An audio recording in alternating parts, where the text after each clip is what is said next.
에레미야서 19장을 보면은 지난주에 18장에서 봤던 것처럼 하나님께서 이제 토기장이로서 그 구운 토기를 봤더니 너무 불량품이에요.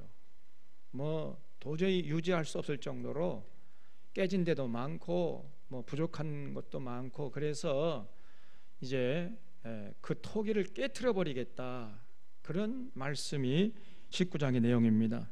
그래서 그 토기가 상징하는 바가 누구라고 그랬죠?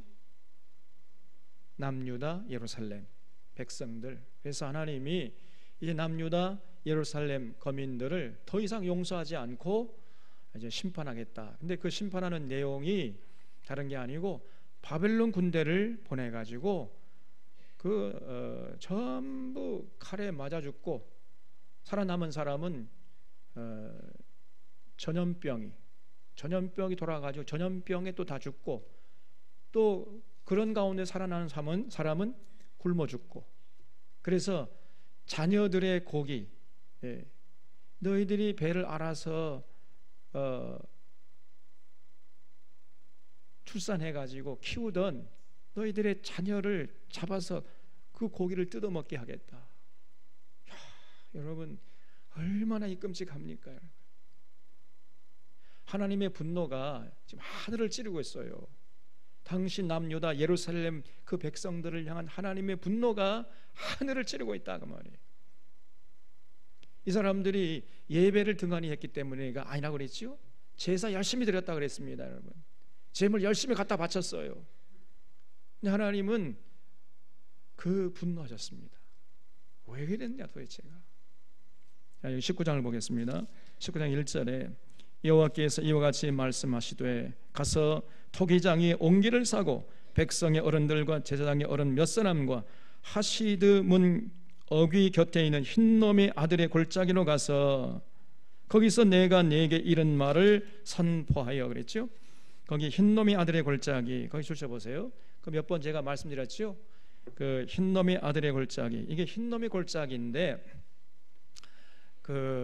이 예루살렘 주변에는요 골짜기가 두 개가 있어요. 유명한 골짜기, 하나는 기드론 골짜기라고 했습니다. 그 기드론 골짜기를 건너가면 예루살렘, 그 건너오면은 거기 어디라고 그랬어요?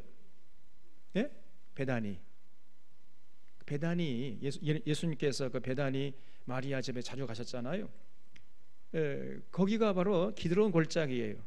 그 기드론 골짜기에서 예루살렘을 보면서 왼쪽에 보면은 흰놈의 골짜기가 있습니다.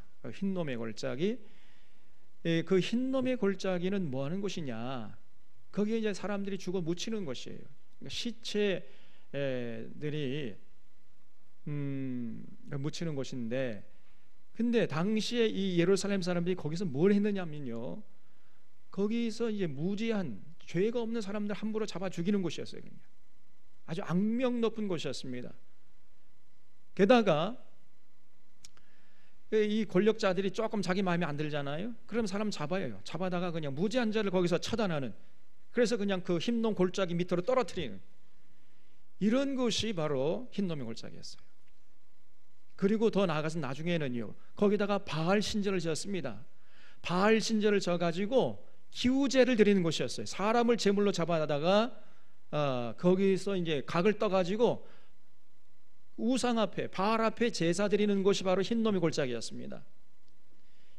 이러한 아주 잔인하고 하나님이 가장 가증히 여기는 그런 짓을 서슴없이 저지르는 곳이 바로 흰놈의 골짜기였어요. 그래서 기드론 골짜기, 흰놈 골짜기, 또 유명한 골짜기 아골 골짜기가 있죠. 아골 골짜기는 뭐예요 그러면? 네? 아골 골짜기는 예루살렘에 있는 골짜기가 아니고 어디에 있어요? 여리고. 그래서 그 아골 골짜기에서 죽은 유명한 사람이 있죠.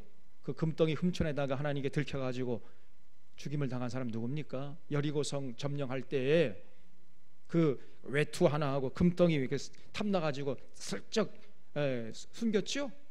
그래서 그것이 이제 탈로 나가지고 죽임을 당한 그 골짜기가 바로 아로 골짜기예요. 그러니까 거기는 예루살렘이 어디? 여리고에 있는 것이고 예루살렘의 골짜기는 아니에요. 예루살렘의 골짜기는 기드론 골짜기, 그 흰놈 골짜기, 거기가 예루살렘의 골짜기. 그래서 아간이라는 사람이 죽었죠. 아간이라는 사람이 죽은 곳이 그 아글 골짜기죠. 그래서 여러분 이렇게 설교 듣다가 뭐 궁금하면 질문할 수 있다 그랬어요. 이제 제가 지난번인가 설교를 하고 하니까 어느 분이 아이고 궁금한 게 있어가지고 질문하려고 했는데 타이밍을 놓쳤습니다. 뭐 그냥 질문하십시오. 괜찮아요. 그래서 여기 흰놈이 아들의 골짜기로 가서 거기서 내가 네게 이른 말을 선포하여 말하기를 너희 유다 왕들과 예루살렘 주민아 여호와의 말씀을 들어라. 만군의 여호와 이스라엘의 하나님이 이같이 말씀하시되 보라 내가 이곳에 재앙을 내릴 것이라. 하나님이 그러한 모습을 보면서 가만히 계시겠느냐 그 말이. 내가 이곳에 재앙을 내릴 것이다.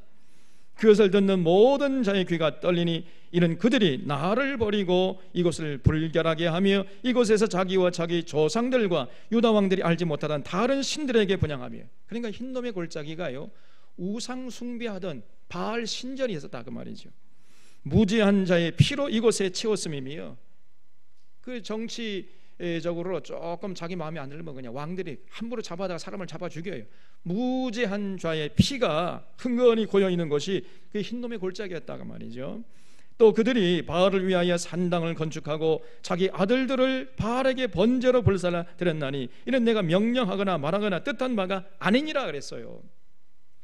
그러니까 여러분 사람을 제물로 잡아가지고 바치다니요 그거 하지 말라 그랬잖아요. 레위기 신명기에서 우리가 봤지요.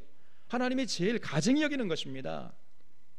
자 그러면 이 사람들이 왜 사랑하는 자기들의 아들들을 잡아다가 제물로 잡아서 각을 떠가지고 그 바알에게 바쳤을까요?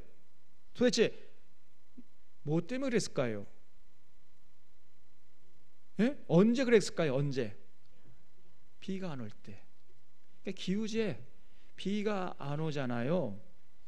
그러면 비가 오게 하는 방법 중에 하나가 뭐냐? 자기 아들들을 잡아가지고 사람을 그 바알 앞에서 잡아 죽이는 거예요. 그러면 저 바알의 분노가 풀려가지고 하늘에서 다시 이른 비가 늦은 비를 때를 따라서 적당하게 내려줘가지고 풍년을 맞게 해 주겠지. 이러한 생각이 있었던 거예요. 이게 바알 신앙입니다, 여러분. 그래서 가나안 이 토속 신앙이에요.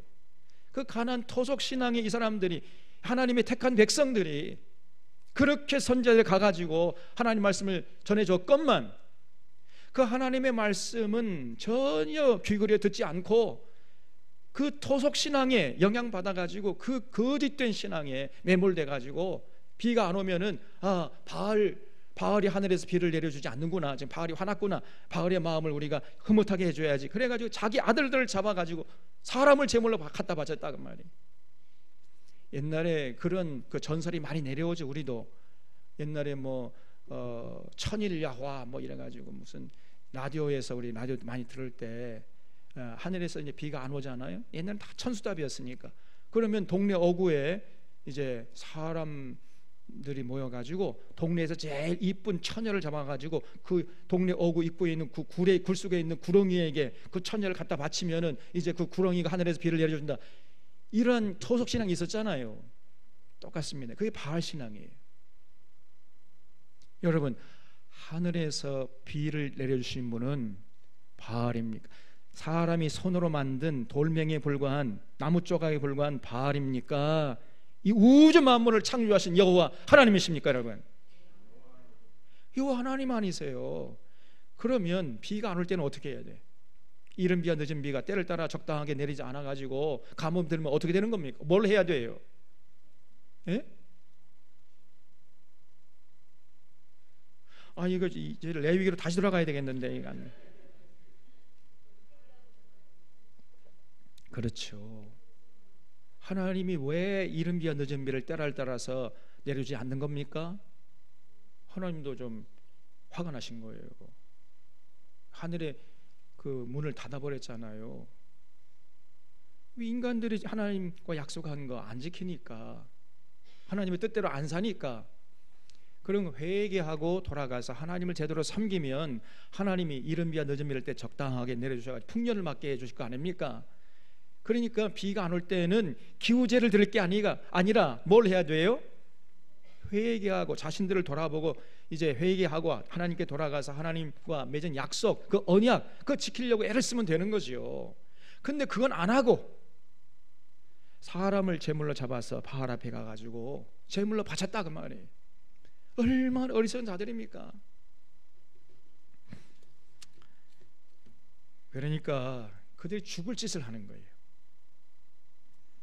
그래서 이는 내가 명령하거나 말하거나 뜻한 바가 아니니라. 전혀 하나님의 뜻이 아니었습니다. 우리 하나님 어떻게 사람을 잡아가지고 제물로 바치냐, 그거 하지 말아라 그랬거든요. 그러므로 보라, 다시는 이곳을 도벳이나 흰놈의 아들의 골짜기라 부르지 아니하고 오직 죽임의 골짜기라 부르는 날이 이를 것이라. 여호와의 말이니라. 이제 끔찍한 저주, 재앙을 당하는 저주의 장소가 될 것이라 그랬어요. 내가 이곳에서 유다와 예루살렘의 계획을 무너뜨려 그들로 그 대적 앞과 생명을 찾는 자의 손에 칼에 엎드러지게 하고 그 시체를 공중에 새와 땅에 짐승의 밥이 되게 하며 이 성읍으로 놀람과 조롱거리가 되게 하리니 그 모든 재앙으로 말미암아 지나는 자마다 놀라며 조롱할 것이며 그들이 그들의 원수와 그들의 생명을 찾는 자들에게 둘러싸여 곤경에 빠질 때에 내가 그들이 그들의 아들의 딸의 살을 먹게 하고 또 각기 친구의 살을 먹게 하리라 하셨다고. 그래서 이 그들의 원수들이 이제 둘러쌀 때 무슨 말이죠? 바벨론 군대가 쳐들어온 거죠.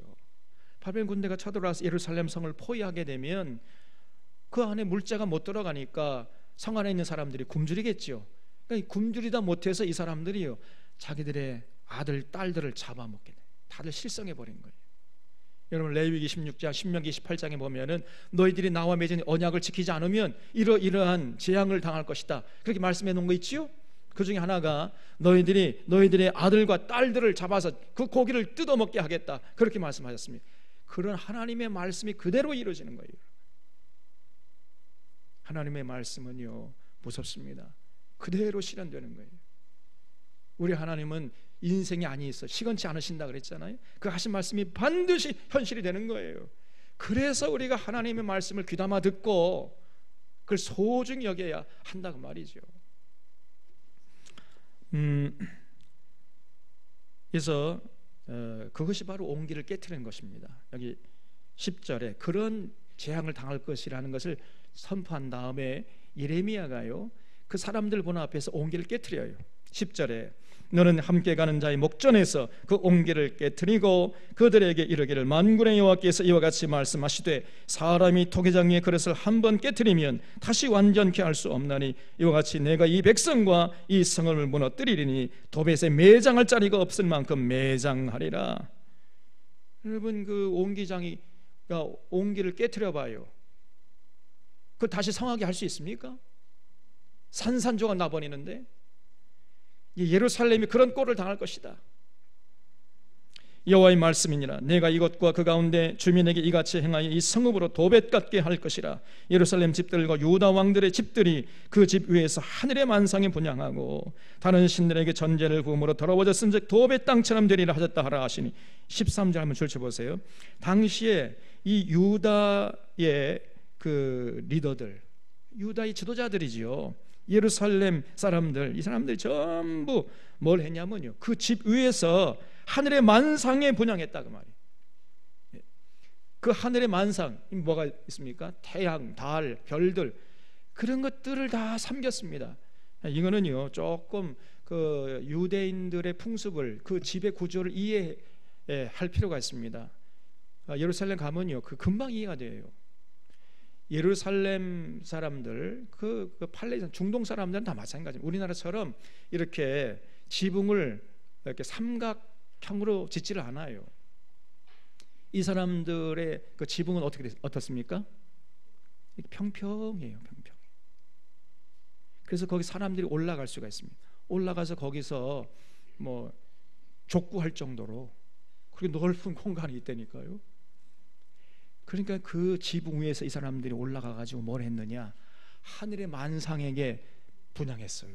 다시 말해 우상을 섬겼다는 말이에요. 태양신을 섬기고 또 달을 섬기고 별을 섬기고 온갖 하늘 만상을 섬겼습니다. 예루살렘 사람들이, 이 사람들이요 주일날에는 와서 예배드리는 사람들이에요. 열심히 제사드리고 제물 갖다 바치고, 그리고 이제 무슨 일이 있으면은 또 지붕 위에 올라가 가지고 하늘의 만상에게 분향하는 이런 얼치기들이 많았습니다. 우리도 보니까요, 어떤 권사님이 좀 큰 문제가 생기면 누굴 찾아가느냐? 점쟁이 찾아가. 점쟁이 찾아가 가지고, 자, 이 문제가 어떻게 되겠습니까? 어떻게 하면 되겠습니까? 점쟁이한테 점을 치고 있어요. 그런 사람들이 의외로 많습니다. 그러면서 예수 믿는데 하나님이 분노하십니다. 그런 사람이 예배 드리면 드릴수록 기뻐하시는 것이 아니라 하나님이 분노하신다니까요.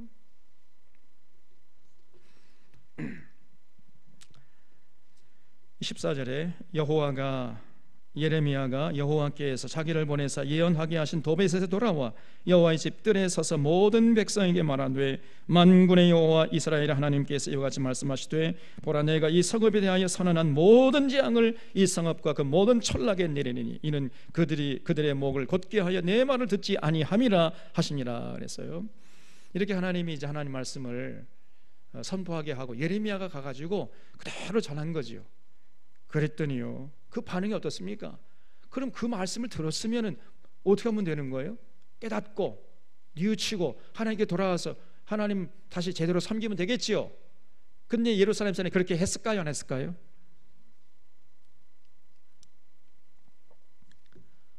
할 턱이 없죠.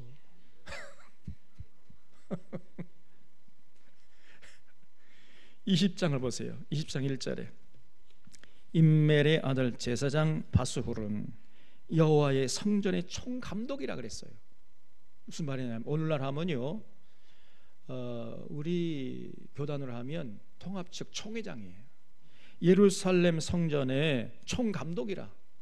그러니까 그 제사장들 중에서 제일 높은 사람이라는 거지요. 이 사람이 거짓 선지자예요. 이 바알 선지자입니다, 이 사람. 그러니 뭐 예루살렘 성전이 어떻게 되었을 것인가, 벌써 뭐 불을 보듯 뻔한 거지요.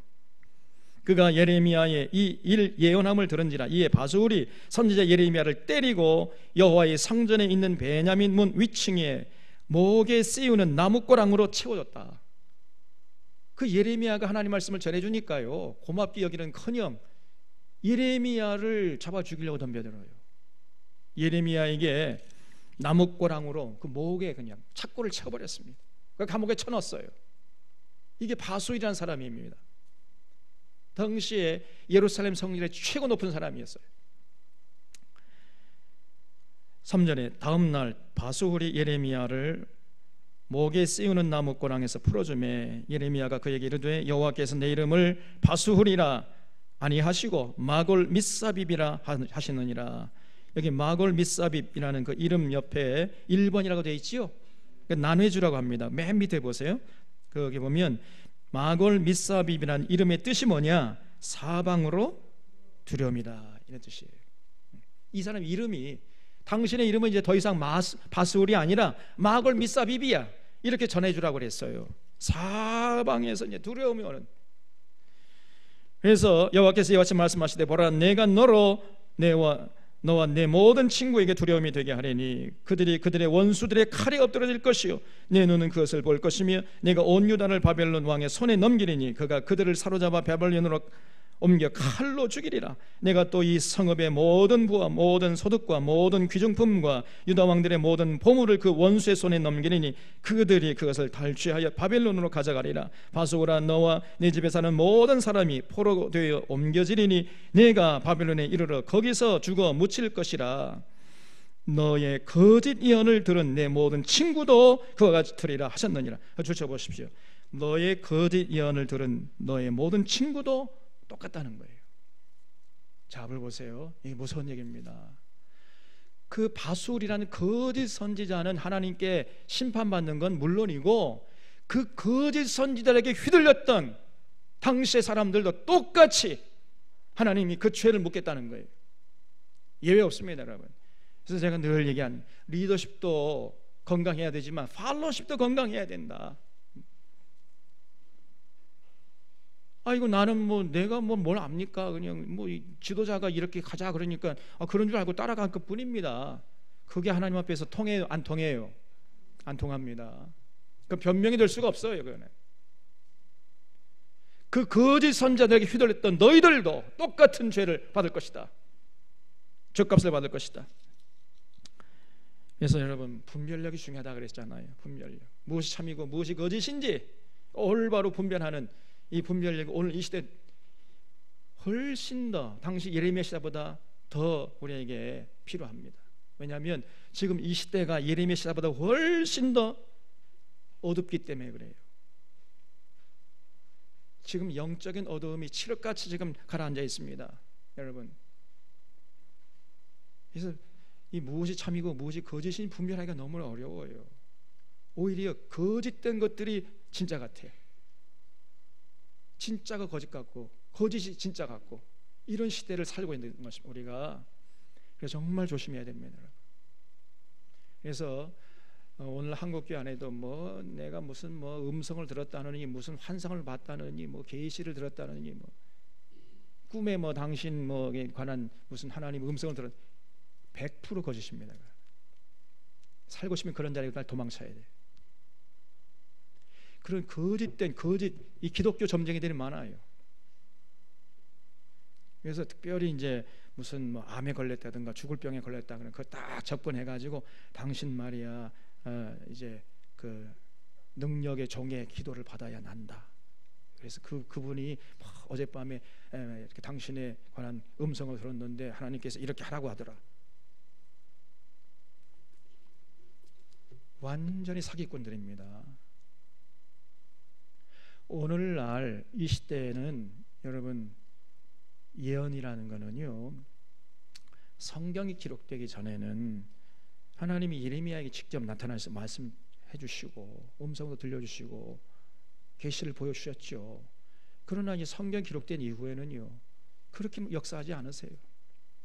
그래서 내가 뭐 어젯밤에 뭘 봤다는 둥 무슨 음성을 들었다는 둥 이런 사람들을 조심하셔야 돼요.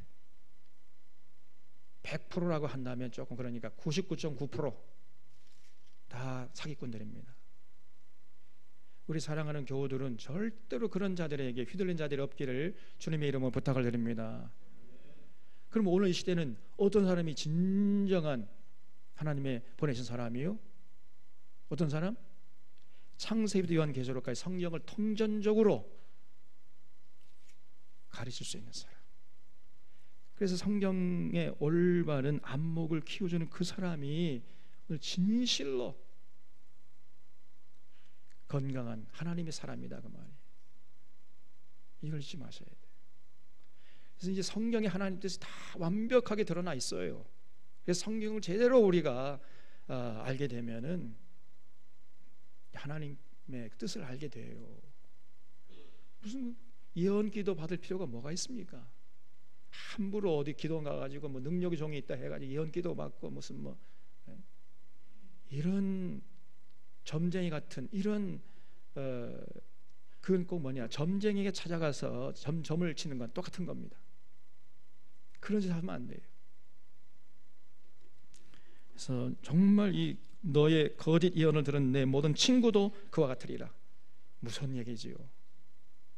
그 거짓 말로 사람들을 현혹시켰던 그 사람 하나님이 심판하지만은 그 사람들에게 속아 넘어갔던 그 사람도 똑같이 하나님의 심판을 면치 못한다는 거예요. 그러니까 이렇게 예레미야가 하나님 말씀을 제대로 전해주면은요 그 거짓 선지자들이 때로 달라들어가지고 예레미야를 그냥 잡아 죽이려고 그랬다 그 말이에요. 그 예레미야가 얼마나 고생스러웠겠습니까 여러분? 얼마나 힘들었겠어요. 그래서 7절에 보면 예레미야가 자신의 신세 한탄을 해요. 7절에 여호와여 주께서 나를 권유하심으로 내가 그 권유를 받아 싸우며 주께서 나보다 강하사 이기셨으므로 내가 조롱거리가 되니 사람마다 종일토록 나를 조롱하나이다. 그러니까 예레미야가 그 예언 활동을 자원했습니까? 아니잖아요. 우리가 예레미야서 1장에 보면은 나는 아이라, 나는 말할 줄 모릅니다, 다른 사람 보내. 아니야, 네가 가. 등 떠밀어 가지고 억지로 마지못해서 했잖아요. 하나님이 강권하셔가지고 한 거 아닙니까? 내가 그 권위를 받아서 한 것이고 주께서 나보다 강하셔 이기셨으므로 내가 하는 건데 왜 나를 이렇게 조롱거리가 되게 하십니까? 예레미야가 너무 고통스러운 거예요. 여러분, 이 좋은 말도 남들이 듣기 좋아하는 그런 말도 하기 이게 쉽지 않아요. 근데 남들이 듣기 싫어하는 말을 40년 동안 계속 해봐요. 똑같은 말을 또 어제 한 말 오늘 또 하고 내일 또 하고 40년 동안 계속 똑같은 말을 반복해봐요. 쉽지 않습니다.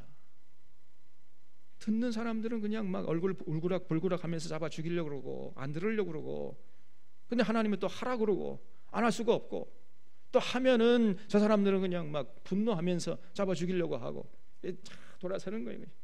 내가 다시는 여호와 이름으로 하나님 말씀을 선포하나 보라.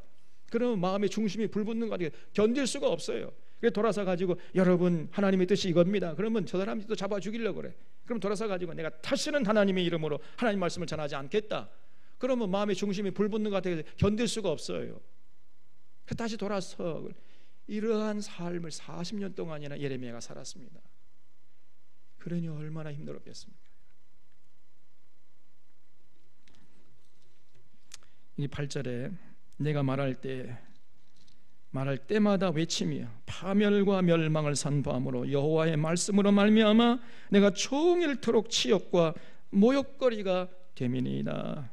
내가 다시는 여호와를 선포하지 아니하며 그 이름으로 말하지 아니하리라 하면 내 마음이 불붙는 것 같아서 골수에 사무치니 답답하여 견딜 수 없나이다. 그래서 이게 예레미야의 심정이었습니다. 진퇴양난이에요. 그냥 하나님 말씀을 전하면은 이 사람들이 그냥 막 푸구락 하면서 잡아 죽이려고 그러고, 그러면 이제 내가 다시는 하나님 말씀을 선포하지 않겠다 하면은 하나님의 사명이 있으니까 마음의 중심이 뜨거워가지고 견딜 수가 없어요. 그냥 이럴 수도 없고 저럴 수도 없고. 이게 예레미야의 심정이었습니다. 근데 그것이 하나님의 심정이었어요, 당시에.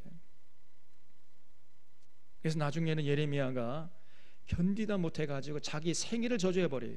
내가 어쩌다가 태어나가지고 이런 고생을 당하는 거, 내가 태어나다가 죽었으면 쏘았을 뻔했구나. 그러니까 자기의 생애를 저주해버립니다, 예레미야가요. 여기 10절에 보면은 나는 무리의 비방과 사방이 두려워함을 들었나이다. 그들이 이르기를 고소하라, 우리도 고소하리라 하오며 내 친한 벗도 다 내가 실족하기를 기다리며 그가 혹시 유혹을 받게 되면 우리가 그를 이기어 우리 원수를 갚자 하나이다. 전부 사방팔방에만이 천만이 둘러싸가지고 진을 치면서 예레미야를 조롱하고 예레미야를 핍박하고 이런 상황이었습니다. 그러나 여호와는 두려운 용사가 되시며 나와 함께 하심으로 나를 받게 하는 자들이 넘어지고 이기지 못할 것이오며 그들은 지혜롭게 행하지 못함으로 큰 치욕을 당하오리니 그 치욕은 길이 잊지 못할 것입니다. 의인을 시험하사 그 폐부와 심장을 보시는 만군의 여호와여, 나의 사정을 주께 하려싼즉 주께서 그들에게 보복하심을 나에게 보게 하옵소서.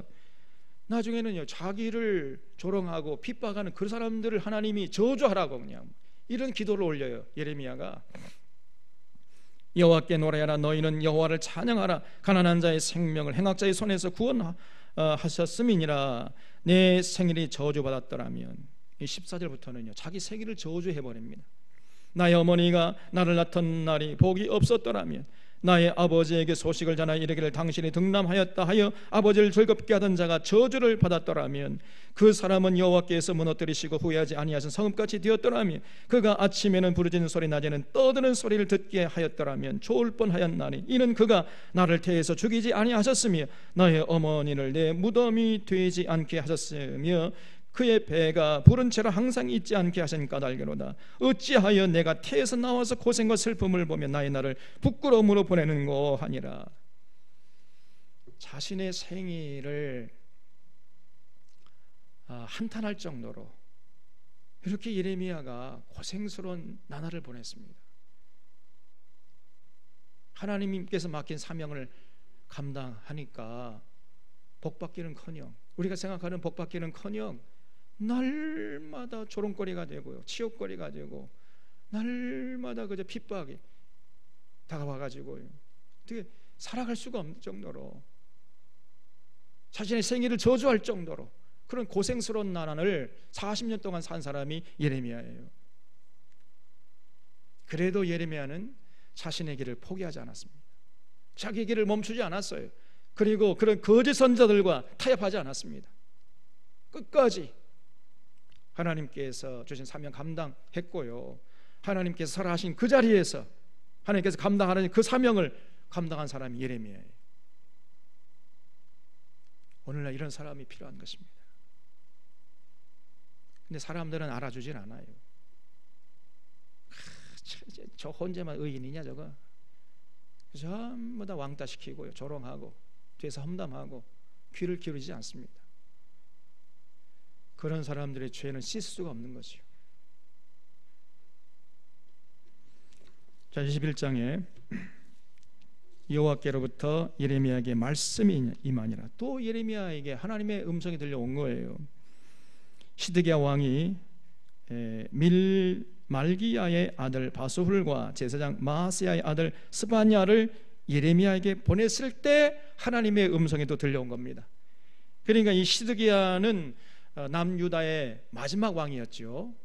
그래서 요시야 이후에 여호아스, 여호야김, 여호야긴, 시드기야. 이 시드기야가 예루살렘의 마지막으로 왕노릇 하다가 바벨론 군대가 쳐들어와가지고 나라가 완전히 망해버렸잖아요. 그러니까 이 시드기야가 왕이 된 다음에 바수울과 그 거짓 선지자 대표 바수울과 그 다음에 마아세야 아들 스바냐를 예레미야에게 보내가지고 지금 이 나라가 너무나 어지러우니까 저 바벨론 군대 돌아갈 수 있도록 당신이 좀 기도 좀 해주시오. 여러분, 삶을 돌이키지 않고 기도한다고 하나님이 그 기도를 응답해 주시겠습니까? 이런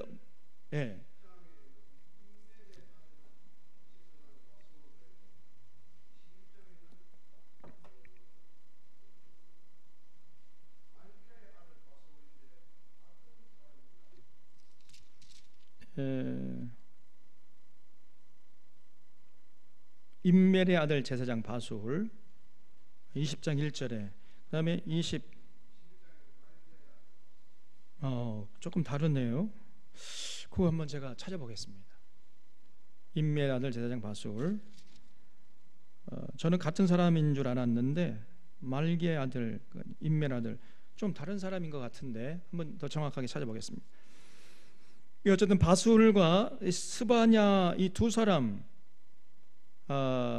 보내가지고 예레미야에게 나라와 국가를 위해서 좀 기도해다오, 이렇게 부탁한 거예요. 시드기야가 2절에 보면 바벨론의 느부갓네살 왕이 우리를 친히 청컨대 너는 우리를 위하여 여호와께 간구하라. 여호와께서 혹시 그의 모든 기적으로 우리를 도와 행하시면 그가 우리를 떠나리라 하니.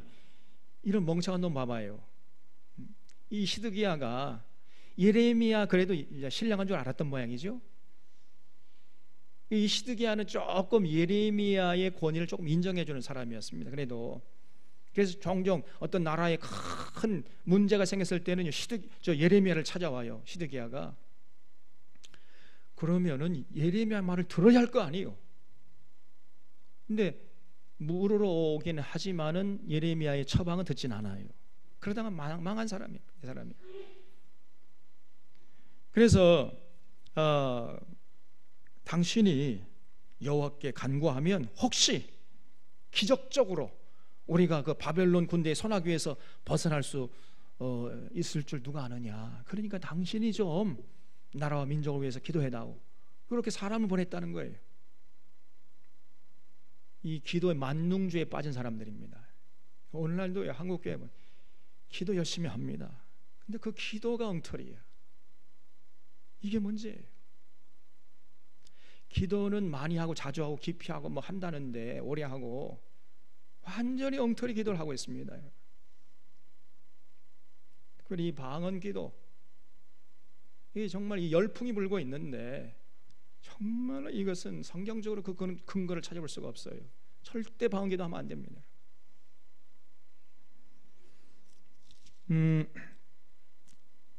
그래서 자기의 삶을 돌이킬 생각은 안 하고 기도만 하면은 하나님께서 기적적으로 저 바벨론 군대를 물리쳐 주겠다, 이러한 잘못된 확신이 있었다 그 말이에요. 그렇지 않습니다. 우리 하나님 그런 분이 아니라 그랬지요. 여러분, 기도는요, 우리가 최선을 다해서 하나님의 뜻을 받들어야 돼요. 그런 다음에 우리가 할 수 없는 게 있어요. 인간이 할 수 없는, 도저히 인간으로서 할 수 없는 그 일들이 있습니다. 하나님만이 할 수 있는 일, 그 2%는 그 하나님이 도와주시는 거예요. 그래서 그걸 위해서 기도해야 돼요. 우리가 나머지 98%는 우리가 해야 됩니다. 우리가. 근데 자기들이 할 일은 안 하고 하나님이 도와주시면 만사형통하겠지, 이 기도 미신이라니까요. 절대 그런 어리석음에 빠지면 안 됩니다. 우리가 하나님과 약속대로 최선을 다하는 뜻을 받들어 살고 그래도 부족한 게 2%가 있어요. 그 2%는 하나님이 채워주시는 겁니다. 그때 비로소.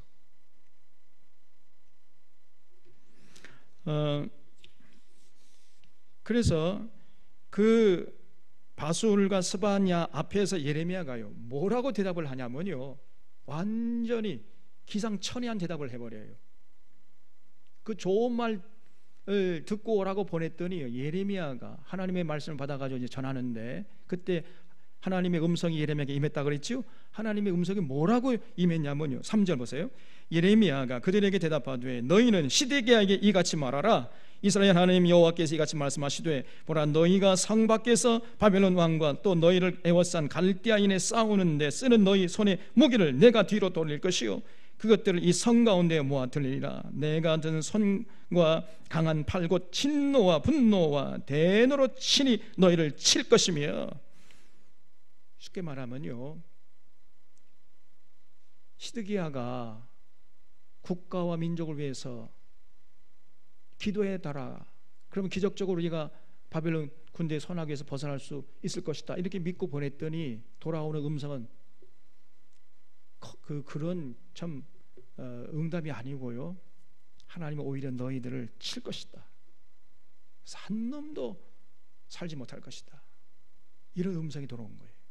다 칼에 맞아 죽겠고 전염병이 돌아가지고 병에 걸려 죽을 것이고 간신히 살아난 사람은 다 굶어 죽을 것이다, 이런 무서운 하나님의 음성이 들려온 것입니다. 내가 분노와 대노로 너희를 칠 것이며 6절 내가 또 사람이나 짐승이나 이 성에 있는 것을 다 치리니 그들이 큰 전염병에 죽으리라 하셨다 하라. 여호와의 말씀이니라. 그 후에 내가 유다의 왕 시드기야와 그의 신하들과 백성과 및 이 성읍에서 전염병과 칼과 기근에 줄쳐보세요. 이 하나님의 심판의 내용인데 뭐냐, 첫 번째는 전염병이 돌아와요. 그 다음에 이제 이 바벨론 군사들이 성 안으로 들어와가지고 전부 다 칼로 그냥 도륙하는 거예요. 그리고 살아남은 사람은 굶어 죽어 또 전염병과 칼과 기근에서 살아남은 자를 바벨론 느부갓네살 왕의 손과 그들의 원수의 손과 그들의 생명을 찾는 자들의 손에 넘기리니 그가 칼날로 그들을 치되 측은히 여기지 아니하며 궁휼히 여기지 아니하며 불쌍히 여기지 아니하리라 하셨느니라. 그러니까요, 결론적으로 말씀이 뭐냐, 살고 싶거든 빨리 항복해라는 거예요. 지금 시드기야는 바벨론 군대가 물러나도록 기도하라고 사람을 보냈는데 하나님의 응답인즉슨 절대 바벨론 군대가 물러나지 않을 것이다. 그러니 너희들이 살고 싶으면 빨리 항복해서 포로로 잡혀가라, 이런 응답이 오신 겁니다. 이게 하나님의 뜻이었어요. 8절 보세요. 여호와께서 말씀하시기를 보라, 내가 너희 앞에 생명길과 사망길을 두었노라. 그걸 줄여보세요. 생명길과 사망길이 놓였어요. 항상 우리 앞에 두 갈래 길이 있다 그랬죠. 생명길이 있는가 하면 사망길이 있습니다. 그 생명길은 당시에 뭐냐, 항복해가지고 포로로 잡혀가는 길이었어요. 사망길은 뭐냐, 저항하거나 도망치는 길이에요. 그거는 사망길입니다. 그래서 생명길과 사망길을 두었노니 너는 이 백성에게 전하라 하셨느니라. 이 성읍에 사는 자는 칼과 기근과 전염병에 죽으려니와 너희를 애워싼 갈대아인에 나가서 항복하는 자는 살 것이다. 그러니 항복하라는 거예요. 그의 목숨은 전리품같이 되리라. 여호와의 말씀이니라. 내가 나의 얼굴을 이 성읍으로 향함은 복을 내리기 위함이 아니요 화를 내리기 위함이라. 이 성읍이 바벨 왕의 손에 넘김이 될 것이요 그는 그것을 불사르리라. 시드기야가 생각한 것 정반대의 응답이 온 겁니다, 여러분. 그래서 예루살렘은 이제 완전히 무너지고 전부 불에 타가지고 잿더미가 될 것이다. 그러니 살고 싶은 사람은 빨리 항복해서 포로로 잡혀가라. 이것이 그 당시에 임한 하나님의 뜻이었습니다, 여러분. 이렇게 하나님 분노하신 이유가 뭐예요? 하나님의 택한 백성들에게 왜 이렇게 하나님이 화를 내십니까? 11절 보세요. 유다 왕의 집에 대한 여호와의 말을 들으라.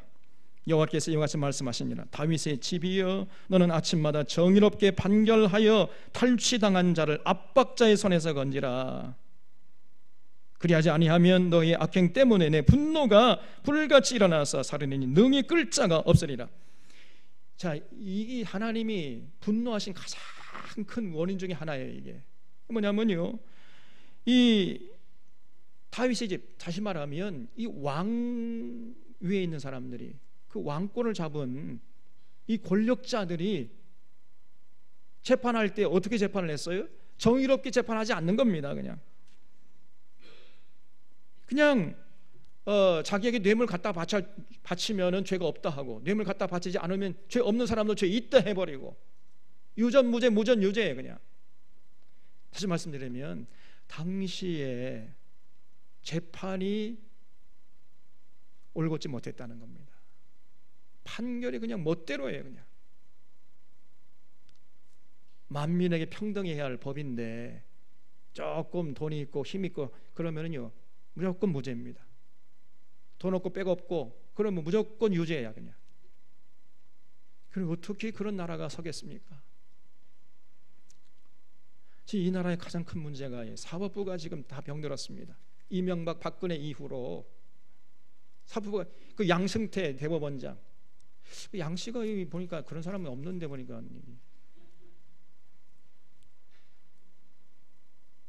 이 사람이 완전히 그 권력자에게 휘둘려 가지고요 무릎 꿇고 권력자가 시키는 대로 해. 그냥 온갖 국정을 농단했습니다. 이 재판이 올곧지 않으면 나라가 유지될 수가 없어요. 이게 문제인 것입니다. 하나님의 분노가 지금 하늘을 찌를 듯이 타오른 이유가 당시에 이 권력자들이요 지금 멋대로 그냥 법을 운용해 버렸습니다. 여호와의 말씀이니라. 골짜기와 평원 바위의 주민아, 너희가 말하기를 누가 내려와서 우리를 치리요, 누가 우리의 거처에 들어오리요 하거니와 나는 내 대적이라. 내가 너희 행위대로 너희를 벌할 것이요 내가 또 수풀의 물을 놓아 그 모든 죄를 사르리라. 여호와의 말씀이니라. 그래서 22장 보면은요 이 당시에 그 다윗의 집 왕들이 뭘 했는가 이걸 아주 자세하게 기록하고 있습니다. 이제 22장 보세요. 1절에 여호와께서 이같이 말씀하시되 너는 유다 왕의 집에 내려가서 거기서 이 말을 선언하여 이르기를 다윗의 왕위에 앉은 유다 왕이여, 너와 내 신하와 이 문들로 들어오는 내 백성은 여호와의 말씀을 들을지니라. 여호와께서 이와 같이 말씀하시되 너희가 정의와 공의를 행하여 탈취당한 자를 압박하는 자의 손에서 건지고 이방인과 고아와 과부를 압제하거나 학대하지 말며 이곳에서 무죄한 피를 흘리지 말라. 이것이 하나님의 변치 않는 뜻입니다. 여러분 3절을 펼쳐보셔야 돼요. 왜 하나님의 뜻이 무엇이냐? 권력자들에게 향한 하나님의 뜻이 뭐냐면요 정의와 공의를 행해야 됩니다.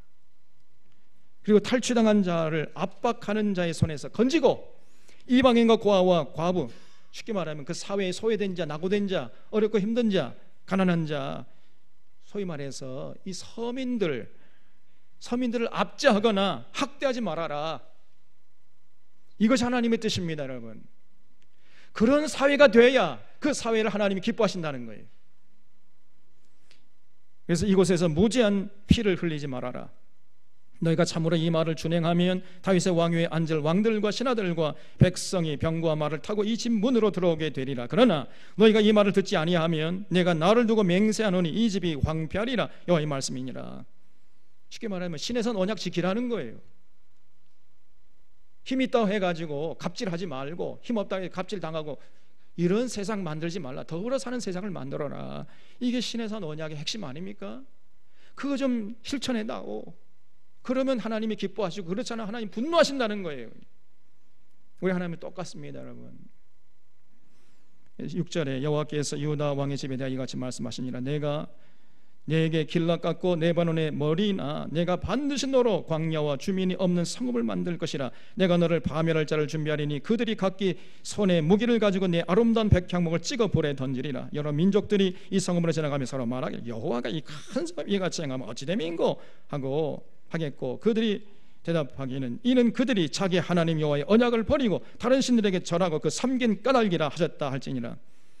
예루살렘이 완전히 이제 파멸돼 가지고요, 지나간 사람들마다 아이고 하나님의 택한 백성들이 왜 저런 꼴이 되었지? 저 사람들이 자기들을 여기까지 인도하신 여호와 하나님을 버리고 바알을 섬기기 때문에 저런 꼴을 당한 거야. 이러한 이제 조석거리로 전락된다는 것이요. 이 지도층들이 건강해야 됩니다. 10절에 너희는 죽은 자를 위하여 울지 말고 그를 위하여 애통하지 말고 잡혀간 자를 위하여 슬피 울라. 그는 다시 돌아와 그 고국을 보지 못할 것입니다. 그렇죠?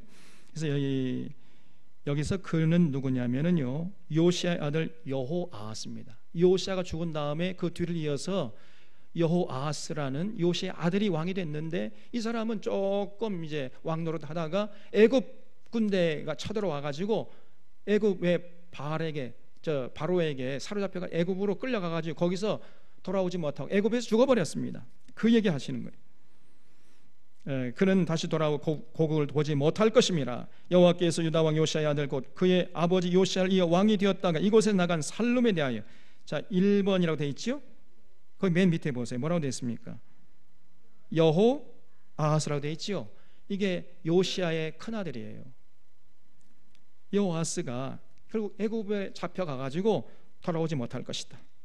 그런 예언인데 그대로 됐습니다. 열왕기 하에 보면 그대로 나와요. 그가 이것으로 다시 돌아오지 못하고 잡혀간 곳에서 그가 거기서 죽으리니 이 땅을 다시 보지 못하리라. 자, 그럼 여호아하스가 이렇게 애굽으로 잡혀간 다음에 그 뒤를 이어서 누가 왕이 됐냐면은 요시아의 또 다른 아들 여호야김이라는 사람이 왕이 됐어요. 근데 이 사람이 뭘 했는가? 13절 보세요. 불의로 그 집을 세우며 부정하게 그 다락방을 지으며 자기 이웃을 고용하고 그의 품성을 주지 않았어요. 이 사람. 이게 화 있은즉 그가 이르기를 내가 나를 위하여 큰 집과 넓은 다락방을 지으리라 하고 자기를 위하여 창문을 만들고 그것에 백향목으로 입히고 붉은 빛으로 칠하도다.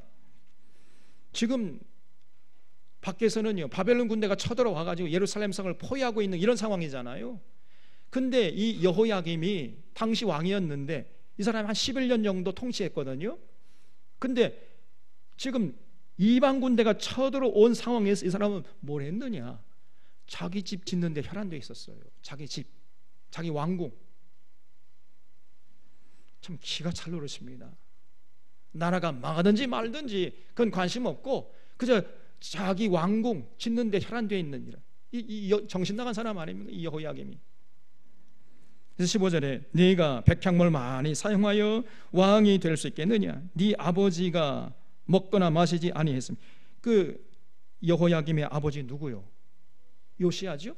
요시아는 그렇게 하진 않았다는 거예요. 네 아버지가 먹거나 마시지 아니했으며 정의와 공의를 행하지 아니하였느냐? 그러니까 요시아는요 절대 그런 엉터리 짓을 하지 않았습니다. 자기 왕궁 지느라고 백성들 뭐 이렇게 부역 그 노동자로 막 이렇게 부역시키지 않았고요. 그리고 정의와 공의를 행하는데 열심을 했잖아요. 요시아가 참 멋진 왕이었는데 그 아들들은 완전히 엉터리예요. 그냥 자기 집 짓는데 혈안돼 있고 공의와 정의를 팽개쳐버리고. 아니 그때 그가 형통하였었느니라. 16절 그는 가난한 자와 궁핍한 자를 변호하고 형통하였나니 이것이 나를 알미 아니냐 여호와의 말씀이냐. 그걸 출처보십시오. 16절 이게 진짜요 영원히 변치 않는 하나님의 뜻입니다. 뭐냐? 가난한 자와 궁핍한 자를 변호하고 형통케 하는 것, 이것이 하나님의 뜻이고 그런 자가 하나님을 아는 자예요. 여러분 예배 많이 하고 뭐 기도 많이 하고 하나님 아는 자가 아닙니다. 하나님 아는 자일 가능성도 있지만 하나님을 알지 못할 가능성이 많은 사람이에요. 그거 가지고 이 사람이 하나님 안다 모른다 말할 수 없습니다. 근데 어떤 사람은 이 사람은 정말 하나님 아는 사람이다 말할 수 있다고요? 누구를? 가난한 자와 궁핍한 자를 변호하고 형통케 하는 사람, 이 사람은 하나님 아는 사람이 틀림없습니다. 이것이 나를 알미 아니냐 그랬어요. 하나님을 제대로 알잖아요. 그럼 반드시 삶의 현장에 나가서 가난하고 어렵고 힘든 사람을 도와주는데 헌신하는 거예요. 그리고 더불어 사는 세상을 만들기 위해서 헌신하는, 이런 사람이 진짜 하나님을 아는 사람이에요. 아멘이십니까? 우리 하나님이 그런 분이시니까 그런 하나님을 아는 사람은요 반드시 그런 삶을 살게 되어 있다. 그래서 뭐 신앙생활 오래 했다고 하면서 역사에 대해서 관심도 없고 무관심하고 뭐 오히려 그 역사의 발전에, 이 민주의 발전에 더 걸림돌이, 이 사람은 정말로 이 하나님을 제대로 믿는 사람이 아닙니다. 헛수고하는 거예요. 한국 교회는 그런 사람이 너무나 많아요. 그러면서 자기가 하나님은 안 돼, 하나님 자기를 사랑하신다는 거예요. 자기 착각입니다. 자기 최면에 걸린 사람들이에요. 그렇지 않습니다, 여러분. 정말 하나님을 아는 사람이 누구냐?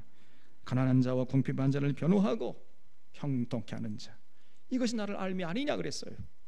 여호와의 말씀이냐. 그러나 너의 두 눈과 마음은 탐욕과 무죄한 피를 흘림과 압박과 포악을 행하려 할 뿐이니라. 그러니까 이 여호야김의 관심은 어디가 있었냐? 탐욕하고요, 강포를 행하고 국민들 굴림해가지고 압박하고 포악하는 짓을 하는, 여기에 관심이 있어서 이 여호야김이라는 사람이. 그러므로 여호와께서 유다의 왕 요시야의 아들 여호야김에 대하여 이같이 말씀하시니라. 무리가 그를 위하여 슬프다, 내 형제의 슬프다, 내 자매의 하며 통곡하지 아니할 것이며 그를 위하여 슬프다, 주여 슬프다, 그 영광이여 하며 통곡하지도 아니할 것이라.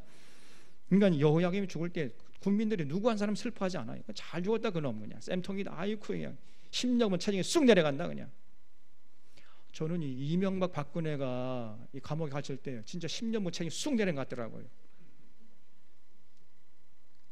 아이고, 그렇게 통쾌할 수가 없었습니다.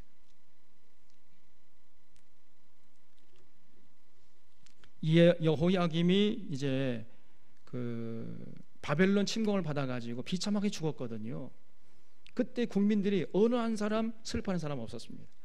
아이고, 그놈 잘 죽었다, 그놈. 좀 더 빨리 죽었어야 되는데. 그런 얘기예요. 그 하나님의 예언이 그대로 이루어집니다. 그래서 18절 하반절 보면은 그를 위하여 슬프다, 주여 슬프다, 그 영광이 하며 통곡하지도 아니할 것이라. 그가 끌려 예루살렘 문 밖에 던져지고 나귀같이 매장함을 당하리라. 비참한 인생이 되는 거지요. 그냥 그 관심, 맨날 그저 어떻게 하면 더 잘 먹고 잘 살고 출세하고 부귀영화 누릴까, 여기에만 관심 가 있다가 비참하게 죽임당한 사람이 여호야김이에요. 20절에 너는 레바논 올라 외치며 바산에서 내 소리를 높이며 아바림에서 외치라. 이는 너를 사랑하는 자가 다 멸망하였음이라. 내가 평안할 때 내가 내게 말했으나 내 말이 나는 듣지 아니하리라 하였나니 내가 어려서부터 내 목소리를 청종치 아니함이 내 습관이라. 그러니까 이 사람은요, 아무리 하나님 말씀을 전해줘도요, 나는 듣지 않겠어, 나는 내 길 가겠어, 이 낭떠러지로 그냥 달려가요. 아주 어리석은 사람이시죠. 내 목자들은 다 바람에 삼켜질 것이요 너를 사랑하는 자들은 사로잡혀 가리니 그때 내가 반드시 내 모든 악 때문에 수치와 욕을 당하리라. 레바논에 살면서 백행목이 깃들이는 자여, 여인이 해사하는 고통 같은 고통이 내게 임할 때 너의 가련함이 얼마나 심하랴. 자, 그러면 이제 여호야김이 이렇게 비참하게 죽었잖아요. 그래서 그 아들 여호야김이 긴이라는 아들이 왕이 됐는데 그 왕은 어땠냐? 똑같습니다. 24절 여호와의 말씀이니라. 나의 삶으로 맹세하노니 유다 왕 여호야김의 아들 고니야. 이 고니야 앞에 1번에서 있죠? 1번 맨 밑에 보시면 이 고니야가 뭐라고 되어 있습니까? 여호야긴이라 되어 있죠? 이 여호야긴이라는 사람이 여호야김의 아들이에요. 그래서 여호야김의 아들 고니야가 나의 오른손에 인장 반지라 할지라도 내가 빼어 내 생명을 찾는 자의 손에, 내가 두려워하는 자의 손 곧 바벨론 왕 느부갓네살의 손과 갈대아인의 손에 줄 것이라. 하나님이 여호야긴을 바벨론 군대에게 내주겠다는 거지요. 그래서 보면은요, 바벨론 군대가 쳐들어왔을 때 이 여호야긴이 포로로 사로잡혀 가버립니다. 끔찍한 꼴을 당해요. 26절에 내가 너와 너를 낳은 어머니를 너희가 나지 아니한 다른 지방으로 쫓아내리니 너희가 거기서 죽으리라. 그들이 그들의 마음에 돌아오기를 사모하는 땅에 돌아오지 못하리라. 이 사람 고니야는 천하고 깨진 그릇이냐. 이 여호야김이 아주 천박한 사람이었습니다. 어찌하여 그와 그 자손이 쫓겨나서 알지 못하는 땅에 들어갔는고 땅이여 여호와의 말을 들을지니라. 여호와께서 이와 같이 말씀하시니라. 너희는 이 사람이 자식이 없겠고 그의 평생 동안 형통하지 못할 자라 기록하라. 이는 그의 자손 중 형통하여 다윗의 왕 위에 앉아 유다를 다스릴 사람이 다시는 없을 것임이라 하시니라 그랬죠.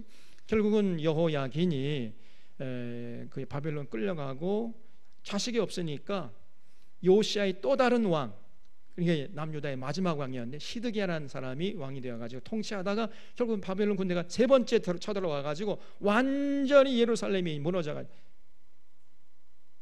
그래서 일단의 사람들이 바벨론 포로로 끌려가서 70년 동안이나 죽을 고생하다가 이제 70년 후에 페르시아 고레스 왕이 일어나가지고 해방시켜서 예루살렘 다시 돌아오는 이런 역사를 기록했던 것입니다. 하나님의 택한 백성이 복받기는커녕 날마다 저주받은 인생이, 그런 이스라엘 역사에 대한 기록이 구약 성경이에요.